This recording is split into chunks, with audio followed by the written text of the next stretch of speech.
संजय श्रीवास्तव, आप देख रहे हैं वीआईपी न्यूज। वीआईपी न्यूज का खास प्रोग्राम जन सदन में आप सभी का स्वागत। उत्तराखंड में विधानसभा चुनाव के बाद उत्तराखंड से एक उपचुनाव की तैयारी कर लिया है और चुनाव होने जा रहे हैं। मैं आपको याद दिलाऊंगा, चाहे 2002 को जब कांग्रेस सत्ता में आती है तो आने के बाद उपचुनाव के माध्यम से मुख्यमंत्री बनाए। 2007 का समय आता है, भारतीय जनता पार्टी सत्ता में आती है, फिर उपचुनाव होता है और खंडूरी जी मुख्यमंत्री बनते हैं। 7 के बाद फिर 12 का समय आता है, फिर कांग्रेस सत्ता में आती है और विजय बहुगुणा को मुख्यमंत्री बनाती है। वह फिर से उपचुनाव होता है। विडंबना देखिए, इस बार भी वही है। भाजपा पूरी ताकत के साथ सत्ता में है, लेकिन उसके बाद उपचुनाव में जा रही है। पुष्कर सिंह धामी के नेतृत्व में चुनाव होता है। प्रचंड बहुमत के साथ भाजपा सत्ता में आती है और सत्ता में आने के बाद मुख्यमंत्री को 6 महीने के अंदर कहीं से विधानसभा जीत के आना होता है और चुनाव की घोषणा हो गई है। 31 मई को चुनाव है, 3 तारीख को परिणाम आएगा। हम चर्चा ये करेंगे कि उत्तराखंड छोटा सा राज्य और इस राज्य में 1.25 करोड़ लोग, 1 करोड़ 25 लाख के आसपास लोग, क्या यह प्रदेश इस तरह के उपचुनाव के लिए तैयार रहता है? और नहीं रहता तो उसके ऊपर चुनाव क्यों थोपा जाता है? इस चर्चा में हमारे साथ भारतीय जनता पार्टी के सचिन गुप्ता जी। सचिन जी, बहुत बहुत स्वागत है। कांग्रेस पार्टी के युवा तेज तर्रार मनोज जी है। मनोज जी, बहुत बहुत स्वागत है। और इन दोनों लोगों के साथ एक ऐसी शख्सियत जिसको आप स्क्रीन पे देखते हैं। तो उत्तराखंड में चाहे जो भी चीजें होती हैं उन्हें बेबाकी से बोलते हैं। बहुत दिनों के साथ बाद आज हम लोगों के साथ रूबरू हो रहे हैं शांति प्रसाद भट्ट जी। बहुत बहुत स्वागत है। सीधे मैं शांति प्रसाद भट्ट जी के पास चलूंगा, क्योंकि उत्तराखंडियत की बात हो, उत्तराखंड की बात हो, पहाड़ की बात हो, पहाड़ियों की बात हो, बेरोजगार की बात हो, पलायन की बात हो, तो ये उन चीजों को छूते हैं जो पहाड़ पे लोगों को छूना चाहिए, जिसपे चर्चा करनी चाहिए। शांति भट्ट जी, भारतीय जनता पार्टी के पास प्रचंड बहुमत था और उसके बाद उपचुनाव में जा रही है और उत्तराखंड एक बार फिर उपचुनाव में जा रहा है और 31 तारीख को चुनाव है। तब तक आचार संहिता के जद में भी है और बहुत से काम अभी रोके भी जाएंगे, क्योंकि आचार संहिता जब लगती है तो कुछ ऐसे नियम कानून होते हैं जिसका पालन करना होता है। इस राज्य को किस नजर से देखा जाए, चाहे 2002 की बात करें, 7 की बात करें, 12 की बात करें, मुख्यमंत्री उपचुनाव में जाता है, ये राज्य का दुर्भाग्य है या इस राजनीति को हम देखें कि जो उत्तराखंड में राजनीति का स्वरूप है वह कुछ ऐसा हो चुका है? शांति प्रसाद भट्ट जी। देखिए श्रीवास्तव जी, आपने बहुत सही और सही बिंदु को छुआ है। ये आम उत्तराखंडी का दर्द है और इस राज्य का दुर्भाग्य है कि 22 वर्षों में 12 मुख्यमंत्री, और भारतीय जनता पार्टी के शासनकाल में तो मुख्यमंत्रियों की फौज खड़ी हुई है, चाहे वो 2007 का देख लीजिए या 2017 का चुनाव देख लीजिए। आप मध्यवर्ती चुनाव कराकर आप क्लियर इस राज्य के अंदर अतिरिक्त भार डालते हैं। 2016 में आपने देखा जो कांग्रेस की सरकार हुई, ऐसे ही आपको प्रचंड बहुमत मिलता है तब आप मुख्यमंत्री दिल्ली से थोपते हैं।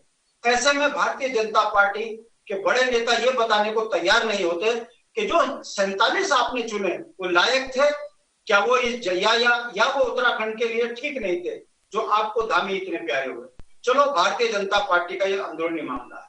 2017 में जो वादे भाजपा ने किए थे उस पर इंच मात्र काम नहीं हुआ।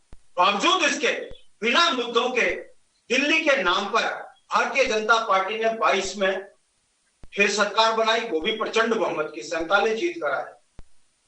मेरा एक सवाल है आपके माध्यम से कि भारतीय जनता पार्टी क्या करने जा रही है आगे? अगर 1 महीने की सरकार में आप देखें तो लोकायुक्त पर भी वो चुप है। आपने जो वादे जनता से किए थे उसे हटाकर आपने कॉमन सिविल कोड की बात कर दी। उत्तराखंड की जमीनें बाहर के लोग खुलेआम बेच रहे हैं, खरीद रहे हैं। आपने सख्त भू कानून की बात कही थी, उस पर आप चुप हो गए।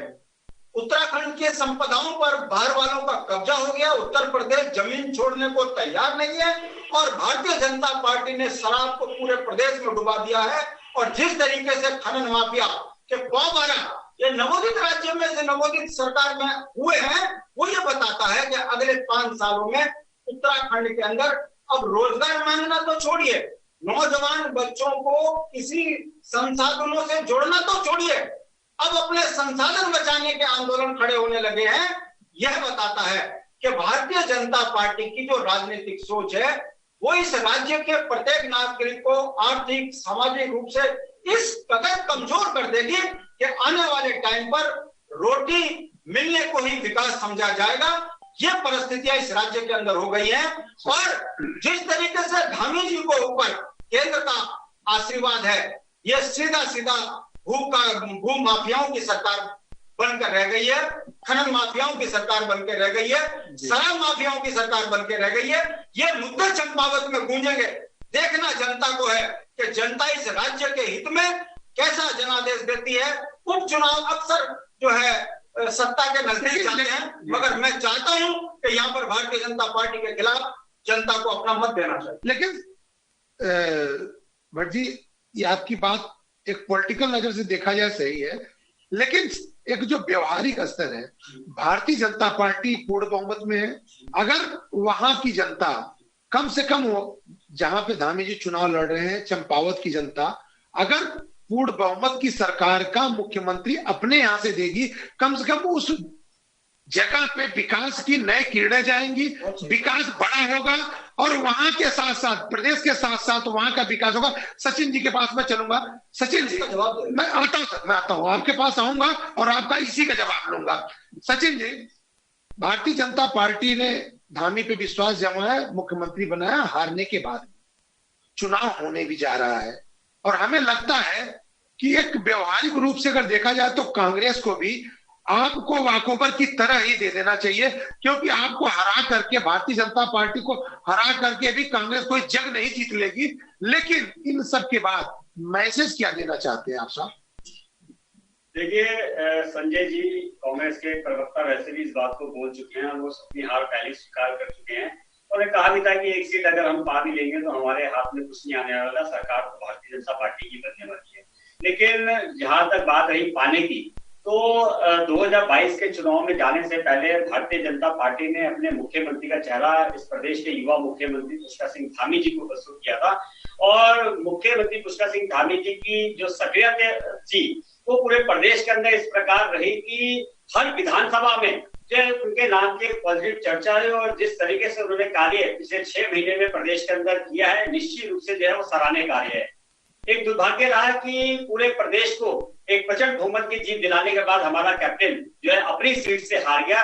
लेकिन उसके बावजूद भी जब भारतीय जनता पार्टी को अपना मुख्यमंत्री पुनः, क्योंकि माननीय धामी जी जो अपनी सीट हार गए तो नया मुख्यमंत्री का चयन करना था, जब वो फिर जनता के बीच में उन्होंने फीडबैक लेना शुरू किया तो हर जनमानस और हर कार्यकर्ता की तरफ से बात आई कि नहीं, धामी जी इस प्रदेश के मुख्यमंत्री होना चाहिए और निश्चित रूप से भारतीय जनता पार्टी का शीर्ष नेतृत्व हो, चाहे यहाँ के जो है भारतीय जनता पार्टी के वरिष्ठ कार्यकर्ता पदाधिकारी गण हो, उन्होंने पुनः जनमानस की बात को आगे रखते हुए, जनमानस के मत को जो है सरमाथे पे रखते हुए जो है पुनः जो है पुष्कर सिंह धामी जी को देश की कमान सौंपी और उसी का जो है ये आज इस समय आप देख रहे हैं कि जो है दोबारा से जो है 31 तारीख को चुनाव होने जा रहा है। 40 दिन के आसपास हो गए, आप लोगों ने समीक्षा की कि जो आपका महारथी, जो कैप्टन, जो बाहुबली आपको प्रचंड जीत के साथ, प्रचंड दम के साथ उत्तराखंड में सत्ता में लाता है, उसे कैसे हरा दिया गया? तो समीक्षा हुई साहब, क्योंकि चुनाव जिस दिन हुआ, चुनाव होने के बाद याद है कि मतगणना होने के बाद ही आपके यहाँ आरोप लगने लगे थे कि भाजपा के ही लोग भाजपा को हराने पे आ गए। मैं इसका जवाब आपसे लूंगा क्योंकि आपके प्रदेश अध्यक्ष पे आरोप लगा था। मनोज जी, कांग्रेस को क्या वॉकओवर दे देना चाहिए, क्योंकि आपको लड़ाई लड़ने से कोई फायदा है नहीं।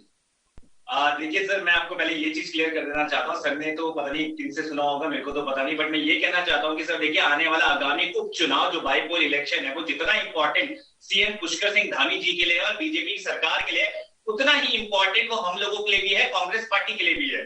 सर हमें क्यों अच्छा नहीं लगेगा? हम तो चाहेंगे कि चंपावत में हम एक हार्ड वर्क की तरह बिल्कुल एक अपनी ताकत लगा दे पूरा जोगे, क्योंकि नहीं अभी हमारे 19 विधायक है, हम तो चाहेंगे कि हमारा 20वां विधायक विधानसभा में जाए और सड़क से लेकर विधानसभा में सड़क की जितनी भी प्रॉब्लम है विधानसभा में जाके उठाए।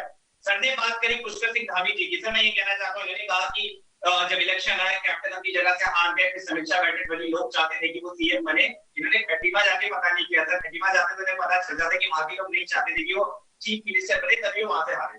बात करते हैं चंपावत की। सर देखिए मैं ये कहना चाहता हूँ, चंपावत जो एक छोटा सा जो एक छोटा सा जिला है, ज्यादा बड़ा नहीं है, और पुष्कर सिंह धामी वहां से उठे हैं। मैं आपको ये गारंटी देता हूँ, हमें थोड़ा समय लग रहा है सर, क्योंकि अभी मैं बाहर से जब आया था तो मुझे किसी ने पूछा कौन उठ रहा है वहां से, कांग्रेस इतना लाचार क्यों है? कांग्रेस लाचार नहीं है सर। देखिए किसी भी एग्जाम को निकालने के लिए या उसकी प्रिपरेशन करने के लिए हमेशा you have to plan, you have to analyse, you have to evaluate something, तभी जाके हम अपने पॉइंट्स रख सकते हैं। हम ये प्रिपेयर कर रहे थे कि हम किस मुद्दों को लेके लोगों के सामने जाए। मैं कुछ मुद्दे आपको याद दिला देना चाहता हूँ।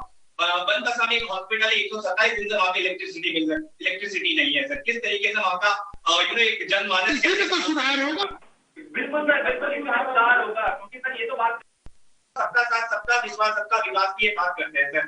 वहां पे पीपल मैंने लोगों को सुना, लोग कहते हैं कि we have to suffer many things, उन्हें पैदल जाना पड़ता है वहां के रास्ते में, इलेक्ट्रिसिटी नहीं है, पानी की प्रॉब्लम है, स्कूल इतने अच्छे नहीं है। तो दीज आर द प्रॉब्लम जो हम लोगों के सामने रखेंगे और इसी को प्लान में रखते हुए हम ये कोशिश करेंगे कि कौन सा कैंडिडेट हमारे लिए सबसे अच्छा रहेगा, सो दैट एक अच्छी टक्कर मिले। सर देखिए ऐसा नहीं है कि उपचुनाव पहले नहीं हुए, पहले भी उपचुनाव हुए हैं, खंडूरी जी के टाइम पे, बगुड़ा जी के टाइम पे, नाटक तिवारी जी के टाइम पे, लेकिन आज का जो सिनारियो है, आज का जो ये बाईपोल इलेक्शन है, ये उतना इजी नहीं है सर जितना पहले था। चलिए मुझे लगता है ऐसा मुख्यमंत्री जीत जाएंगे तो ऐसा बिल्कुल नहीं होने वाला। ठीक है, मैं थोड़ा सा लीक से हट के मैं चर्चा आपसे करूंगा, एक यूकेडी के नाते नहीं, एक सामाजिक कार्यकर्ता के नाते, एक पॉलिटिकल एनालिसिस के नाते।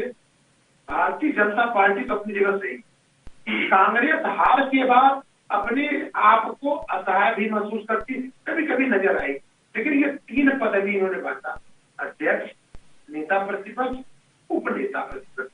तीनों ऐसे चेहरे हैं साहब जिनपे बड़ा गेम, बड़ी लड़ाई नहीं लड़ी जा सकती।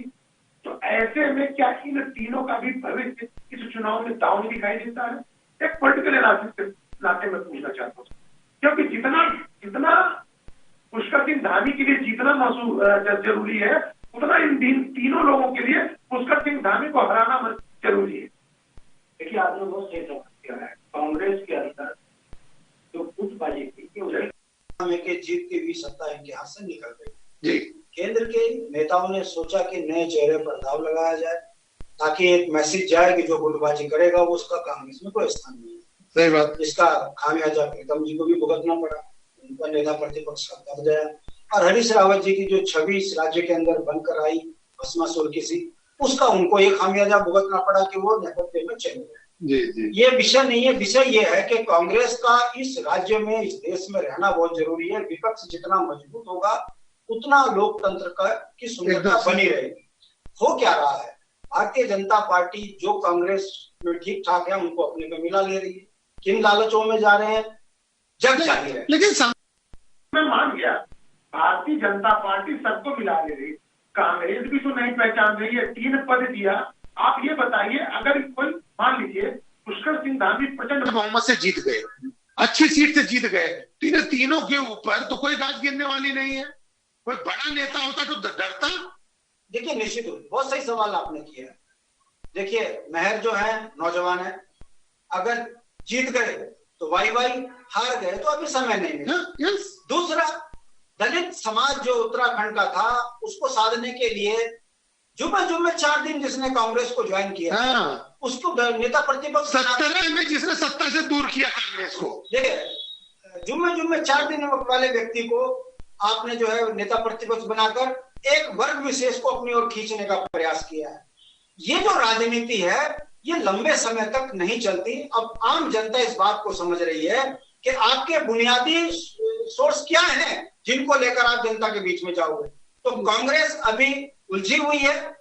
निश्चित रूप से यह राज्य के लिए हितकारी नहीं है, देश के लिए हितकारी नहीं है। चलिए, क्षेत्रीय दल का नेता होने के नाते मेरा यह मानना है कि भारतीय जनता पार्टी जिस मत पर चल रही है उसने स्पष्ट कर दिया है कि हम 3 मुख्यमंत्री बदले, हम जनता के हित में 1 पैसे का काम भी ना करें, जनता उनके साथ खड़ी है। यह उसी का परिणाम है कि विद्वान संघर्ष के साथ ही आंदोलन से निकले हुए तमाम नेताओं को नेपथ्य में छोड़कर नौजवान को मुख्यमंत्री बनाया और 47 जिता के ले आए। और वो जब हारा तो उसके बाद उसको फिर जो है मुख्यमंत्री का ताज देकर केंद्र के नेताओं ने एक संदेश दिया है कि अपने लालच में यदि आप किसी का बुरा करोगे तो भारतीय जनता पार्टी में उसकी गर्दन कैसे काटी जाएगी, ये संदेश गया है। और जीतने के बाद उत्तराखंड के संसाधन बार वालों ने दोनों हाथों से लूटना है और उत्तराखंड की जनता को आने वाले 5 साल में पता चल जाएगा, क्योंकि 17 से लेकर 22 तक जनहित के मुद्दों में भारतीय जनता पार्टी ने कोई काम नहीं किया। हाँ, अपनी असफलताओं को छुपाने के लिए इन्होंने जनता के बीच में एक सगुफा छोड़ा। यदि हार गए तो 5 किलो गेहूं मिलना मुश्किल हो जाएगा, उत्तराखंड में हाई त्राहिमाम हो जाएगा, बूढ़ों की पेंशन बंद हो जाएगी। ये जो मुद्दा बना इससे इनको लाभ मिला है। मेरा मानना है सत्ताएं आई अच्छी बात है, भारतीय जनता पार्टी को वोट पड़ा, इस राज्य के हित में ये काम करें, हम ये उनसे उम्मीद करते हैं। मैं आपके पास लौटूंगा जरा एक बार, क्योंकि बार बार मेरे दिमाग में आता है कि जिन उद्देश्यों को लेकर के राज्य का निर्माण हुआ, अगर वो पूरे होते नजर नहीं आते तो लगता है कि एक जन आंदोलन इस राज्य को संवारने के लिए भी जरूरत पड़ सकती है। सचिन गुप्ता जी, जिस भीतरघात का आरोप लग रहा था, अगर वह भीतरघात का आरोप था और उस आरोप में सत्यता थी तो वह तो इस उपचुनाव में भी हो सकता है सर। देखिए संजय जी, इसीलिए वो केवल सिर्फ आरोप है और निश्चित रूप से जब कोई प्रत्याशी चुनाव मैदान में जाता है, सर अध्यक्ष के ऊपर आरोप लगे, खुला आरोप, बिल्कुल निश्चित रूप से खुले आरोप उन्होंने लगाए हैं, लेकिन उसकी जांच हुई है, जांच में अभी तक कोई सत्यता सामने नहीं है। और निश्चित रूप से आपको पता है भारतीय जनता पार्टी का अनुशासित संगठन है, उसमें चाहे वो कनिष्ठ कार्यकर्ता हो चाहे वरिष्ठ कार्यकर्ता, उसके ऊपर कार्रवाई स्वाभाविक आप जानते इस तरीके से। और रही बात कि उसके आरोप लगाए गए थे या उन्होंने आरोप खुले लगाए, तो आरोप को मैं कह रहा हूँ ना, आरोप तो आरोप है, जब तक सिद्ध नहीं होते तब तक वो आरोप ही माने जाते हैं। सचिन, भारतीय जनता पार्टी का एक विधायक चुनाव का जिस दिन मतदान होता है उसी दिन रात को वीडियो जारी करता है, उसको हराने के लिए उसके अध्यक्ष ने काम किया, ये आरोप है, इसको आरोप कहोगे साहब? अरे संजय जी, आरोप ही तो है। चुनाव का रिजल्ट आया नहीं है, चुनाव अभी संपन्न हुआ नहीं है, 5 बजे 6 बजे जो है मतगणना खत्म हुई है और आप शाम को वीडियो जारी कर देते हैं, तो इससे मैं कार्रवाई क्यों नहीं की आपने उस शख्स पे कार्रवाई क्यों नहीं की? बहुत से विधायक के उम्मीदवार है जिन्होंने भीतरघात के आरोप लगाए थे। हमारे देहरादून महानगर में आप कहते हैं देहरादून महानगर के अंदर कई प्रकार के आरोप लगे, लेकिन वो प्रचंड जीत से जीते हैं, तो इसका मतलब उन कार्यकर्ताओं के जो आरोप लगाए गए तो बेबुनियाद थे ना। इसका तो कार्यकर्ताओं ने सबने काम किया, तो जहाँ हार गए तो वो लगता है कि पुष्टि हो गया, जहाँ पे जीत गया तो नहीं, वहां तो जो है उनके भीतरघात का कोई फर्क नहीं पड़ा। ये थोड़ी नीति नहीं, मेरा प्रश्न है कार्यकर्ता को, विधायक के चुनाव लड़ने वाले प्रत्याशी को, तो निश्चित रूप से जो है कहीं ना कहीं उनका मन डरा हुआ था, इससे आरोप लगे। लेकिन ऐसे कई आरोप लगे जिसको जो है जनता ने नकारते हुए जो है एक तरफा जीत गया भारतीय जनता पार्टी। सचिन जी, एक्चुअली में क्या हुआ कि बिशन सिंह चौहान, मदन कौशिक के ऊपर आरोप लगा, संजय गुप्ता क्या नाम उन्होंने भी लगाया, अपने कैंट क्षेत्र में भी लगाया, यहाँ तक कि मसूरी पे गणेश जोशी के भी आरोप लगे। मेरा ये कहना है कि अगर इस तरह के भीतरघात का जो आरोप लगा उसमें थोड़ी भी सत्यता है, और वह सत्यता अगर जैसे आपने कहा कि खटीमा में भी किया गया, अगर चंपावत तक जाएगी तो कैसे बचेंगे, मेरा ये प्रश्न है। देखिए, मैं आपको फिर से बोल रहा हूँ कि भारतीय जनता पार्टी का एक कार्यकर्ता भारतीय जनता पार्टी का सिपाही और भारतीय जनता पार्टी सेवा भाव से कार्य करने वाला संगठन है। और चाहे भारतीय जनता पार्टी का प्रत्याशी किसी भी नाम से, उसके लिए केवल एक ही लक्ष्य होता है, कमल का फूल जिताना। और जितने आपने बताया कि आरोप लगाए वो सिर्फ आरोप ही है, और किसी प्रकार से कोई भीतरघात की बात एक तरीके से आरोप के रूप में जरूर सामने आएगी, लेकिन कहीं पे भी किसी भी विधानसभा में ये साबित नहीं होगा कि भारतीय जनता पार्टी के किसी प्रत्याशी के खिलाफ जो है कारण उन्होंने जो है ये काम किया है। और ये भी मैं आपको आश्वस्त करना चाहता हूँ कि चंपावत का चुनाव ऐतिहासिक चुनाव होने जाने वाला है, और निश्चित रूप से पुष्कर सिंह धामी जी के साथ पूरे प्रदेश का कार्यकर्ता जो एकजुट होकर जो है उनके जहां तक जिस प्रकार से भी जो है प्रयास कर सकता है माननीय मुख्यमंत्री को जिताने के लिए पूरी एक प्रयास और पूरी मेहनत के साथ जो है कार्य करेंगे। मनोज जी, एकदम पिक्चर क्लियर है, पुष्कर सिंह धामी का भी भविष्य 31 तारीख को निर्धारित होगा, उसी तरह से करण मेहरा का भी भविष्य निर्धारित होगा। तो आपको लगता है कि जिस तरह पुष्कर सिंह धामी पूरे ताकत के साथ चुनाव में जा रहे हैं, करण मेहरा भी क्या इस चुनाव को उतनी सीरियसली लेने वाले हैं?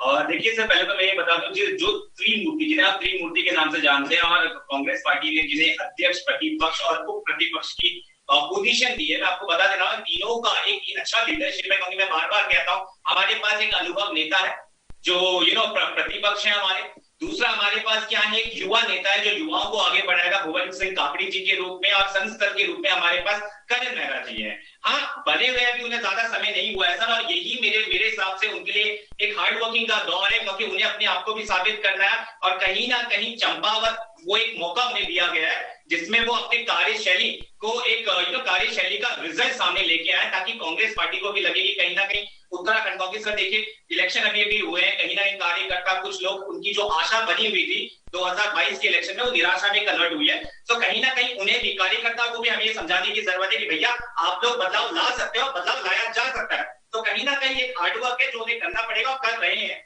चाहे हरीश रावत जी की बात करें, क्योंकि सर कुमाऊं में ये इलेक्शन देखने को मिला है, चाहे हरीश रावत जी की बात की जाए, चाहे करण मेहरा जी की बात की जाए, चाहे चंपावत से जो हमारे उठेंगे, क्योंकि नाम घोषित नहीं हुआ है, जो भी उठेंगे डेफिनेटली हर किसी के लिए एक डेडिकेशन वाला वक्त है। और आने वाले समय, जैसे सर ने कहा कि ये आने वाला जो चुनाव है चंपावत को ऐतिहासिक चुनाव का, हम भी यही चाहते हैं सर। 2022 में भी इन्होंने वादा किया था, बुलेट ट्रेन आ जाएगी, अभी तो आई नहीं। 2025 आदर्श प्रदेश बनाने की इन्होंने बात की थी, देखते हैं सर वो भी आता है या नहीं आता है।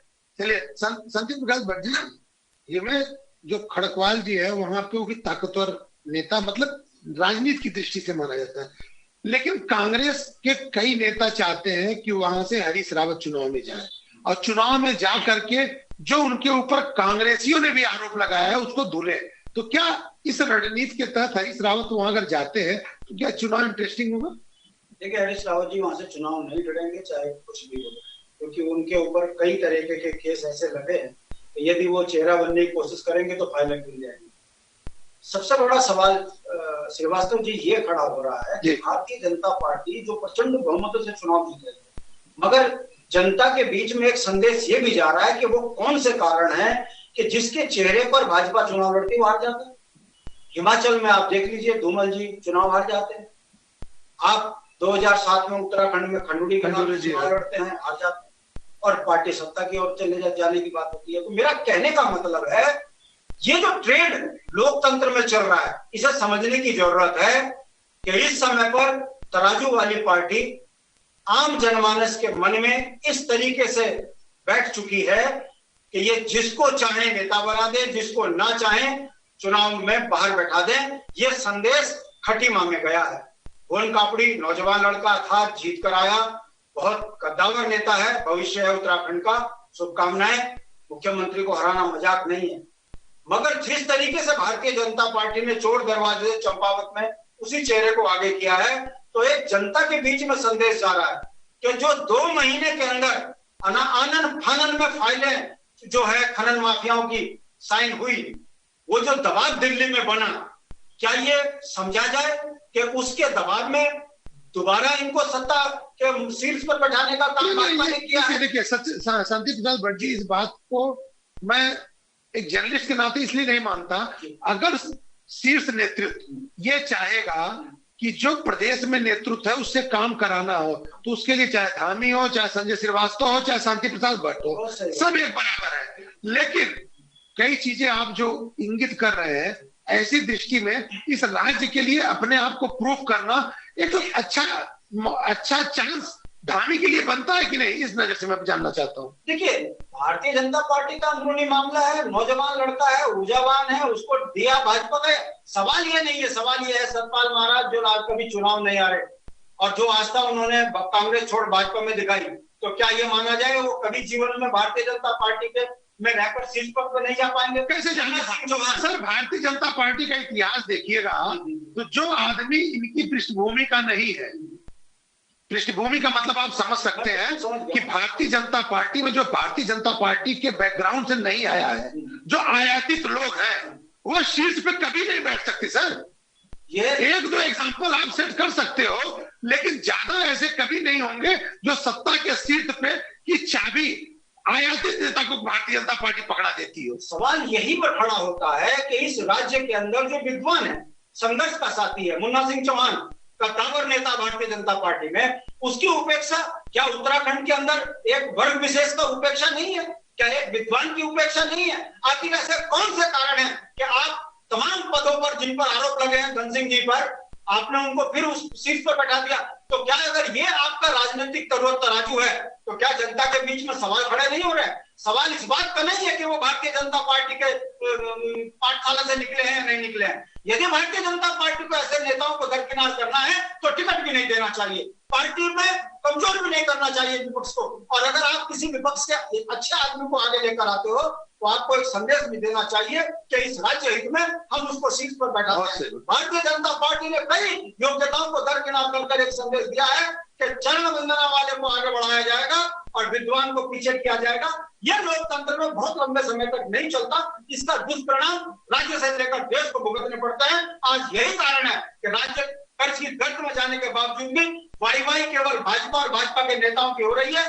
जनता तो आज भी त्राहिमाम कर रही है, चाहे नौजवान हो, चाहे किसान हो, चाहे व्यापारी हो, चाहे छात्र हो, हर वर्ग परेशान है।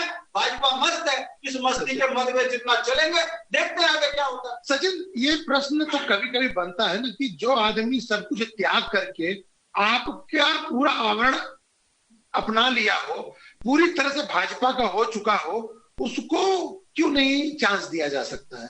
बड़ा नाम है मुन्ना सिंह चौहान, सतपाल महाराज भी बड़ा नाम है, इन सबको क्यों नहीं एक बार चांस दिया जा सकता? सचिन, देखिए, मैं शांति प्रसाद भट्ट जी की पीड़ा को समझ सकता हूँ। जिस पार्टी के 4 विधायक थे, 4 के बाद 2 रहे और 0 लेकर 0 से 0 ही चले गए वो। और दिन प्रतिदिन जो है स्थिति तो ये आ गई कि उसका जो है चुनाव चिन्ह जो है छिनने वाला की नौबत ये प्रदेश के अंदर आ गया। तो की पीड़ा में समझ सकता हूं उनको जो है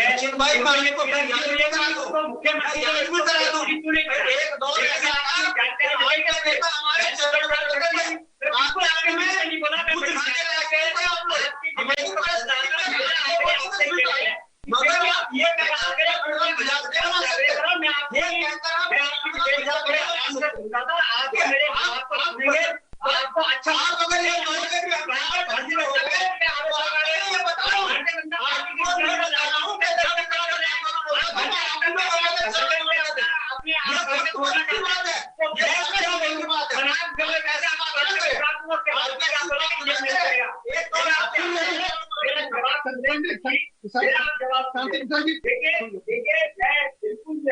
आप कांग्रेस के जितने वरिष्ठ जन थे वो मैंने भारतीय जनता पार्टी पर अपनी आस्था जताई और भारतीय जनता पार्टी में आए। पिछली बार भी जितने भी जो है वरिष्ठ इनके भारतीय जनता पार्टी के अंदर आए थे उन सबको भारतीय जनता पार्टी ने मंत्री पद से नवाजा था और 5 साल मंत्री पद के तो ये विराजमान है। वर्तमान में भी जितने वरिष्ठ है, चाहे वो रेखा आर्य जी हो, चाहे वो सतपाल महाराज जी हो, चाहे वो हमारे दूसरे अन्य कांग्रेस के आए हुए हमारे वरिष्ठ, उन सबको दर्जा दिया है। और निश्चित रूप से देखिए, भारतीय जनता पार्टी एक लोकतांत्रिक व्यवस्था के हिसाब से चलते हैं, जो पार्लियामेंट्री बोर्ड ऑफ फ्रेम में बैठ के जो वही नेता तैयार करते हैं उसी में चर्चा होने मुख्यमंत्री नाम अंतिम प्रश्न मनोज से लेते हैं। इस विषय पे जाने की कोई आवश्यकता मनोज, एक राजनीतिक समीकरण के साथ साथ उत्तराखंड की दृष्टि से मैं ये जानना चाहता हूँ कि कांग्रेस पार्टी जब जानती है कि कुछ बिगाड़ नहीं सकती तो जबरदस्ती अपने ताकत के प्रदर्शन की सोच क्यों रही है? देखिए, ऐसा बिल्कुल भी नहीं सही है। हम ऐसा बिल्कुल नहीं सोचते कि सर हम एज एन ऑपोजिशन पार्टी हम लोग हैं। और अगर ऑपोजिशन, जैसे सर ने कहा, अगर ऑपोजिशन ही ताकतवर नहीं होगा तो सर पार्टी तो रहेगी। सर, ऑपोजिशन ताकतवर है, मान लिया आपने। आप अगर नहीं ताकतवर है तो आप इतनी सीट कैसे पा गए? वो सारी चीजें हैं, लेकिन चंपावत में अपने ताकत का प्रदर्शन कर करके उससे कोई फायदा तो नहीं मिलने वाला है ना? सर, क्यों नहीं मिलेगा फायदा? सर, डेफिनेटली मिलेगा फायदा। लेकिन सर, फायदा सिर्फ ये नहीं है, हमें लोक कल्याण, जन कल्याण के लिए काम करना है सर। चंपावत की अगर मैं हालत ही बताता हूँ सर, धन्यवाद मनोज जी, धन्यवाद सचिन जी और धन्यवाद शांति प्रसाद भट्ट जी। हमें लगता है कि इस राज्य को समझने की ताकत राजनीतिक पार्टियों में जो शीर्ष नेतृत्व दिल्ली में बैठे हैं उनके पास वह इच्छा शक्ति के साथ नहीं है जिन इच्छा शक्ति के साथ इस राज्य का निर्माण होने की है।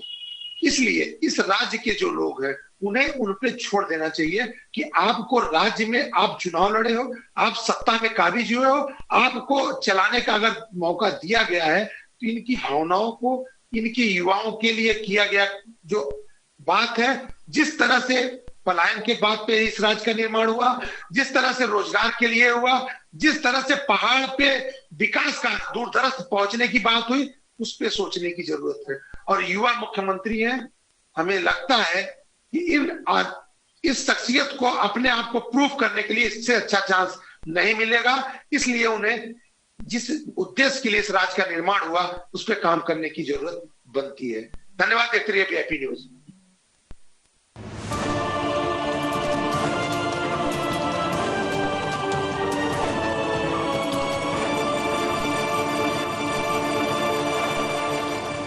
भोपाल वासियों के लिए खुशखबरी।